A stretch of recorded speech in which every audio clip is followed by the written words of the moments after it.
There's been an influx of Ange Postecoglou fans getting on social media and telling Spurs they were wrong, telling the Tottenham fans who suggested Ange Postecoglou should be ousted from the club after winning the Europa League were completely wrong and that he should be given his job back now that Thomas Frank isn't succeeding. And I'll tell you this, no, I couldn't disagree more. Ange Postecoglou will always be a legend at the club. What he did to kind of get us to that Europa League final and find a way of winning it by basically changing his entire style and his entire way of thinking was brave, impressive. But unfortunately, 17th in the league, a system where they only needed to play one pass down the middle and numerous teams did to score a goal against us.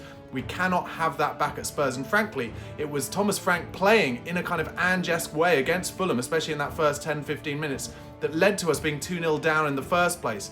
It has to be some kind of middle ground between Ange's gung-ho nature and Thomas Frank's pragmatic tendencies. Now, I'm not saying I know who that manager is, and at this point I'd say we might as well just stick with Thomas Frank and see if he can drag it back against Newcastle tomorrow night and Brentford at the weekend. 2 wins would do everything to the confidence in those players. But I don't think going back to Ange is the answer. Yeah, he had some good stuff going forward, but it wasn't even that brilliant by the end. We couldn't win a home game, and no, we're not doing any better now. But if Ange were going to come back to Spurs, it would have to be some kind of admission of guilt from the Tottenham higher-ups. Vinay Venkateshan would have to be like, oh, not only did I make a mistake appointing Thomas Frank, but I made a mistake sacking Ange Postecoglou too, and that's not going to happen.